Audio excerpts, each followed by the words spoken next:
Quick update lang tayo mga brody para sa ating Gilas prospect na si Prince Carreño. 3 months ago na-featured natin si Prince sa ating channel. Nakita natin na malaking potential yung bata. Maiihalin tulad mo yung skillset ni Prince sa isang Carl Tamayo. Sa murang edad, bihasa na to sa paggamit ng kanyang size at lakas sa ilalim ng basket. Advanced din ang post move niya at maganda ang footwork. Masipag sa transition both offense and defense. May shooting sa free throw at masasabi kong mataas ang basketball IQ. Nito nga lang ay napabilang si Prince sa 2024 Asian Youth Basketball Summer Cup sa South Korea. Kasama siya sa nagrepresenta ng Pilipinas sa Under 15 kung saan nagpakitang gilas ang 6'6" big man kontra sa iba't ibang koponan mula sa mga Asian countries. 18 points per game si Prince sa tournament at nagtapos sa 3rd place ang Team Pilipinas sa Under 15.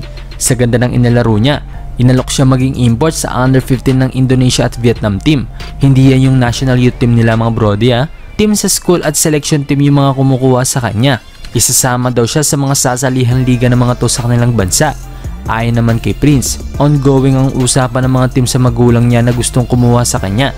At natanong ko din kung if ever ba magkaroon siya ng offer sa US or Europe, magiging interesado ba siya dito? Ayon kay Prince, if mabigyan siya ng chance, i-consider nila ang ganitong opportunity para sa kanyang basketball career.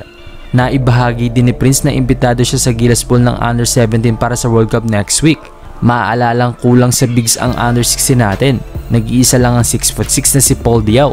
Kaya magiging magandang additional talaga itong si Prince na Under 17 natin kung sakaling i-consider siya ni Josh Reyes. Isa pa, eligible si Prince para sa Batang Gilas Under 16 natin next year. So kung mabigyan agad siya ng magandang experience this year sa Under 17, pwede na siyang tumayo bilang leader ng Under 16 sa susunod.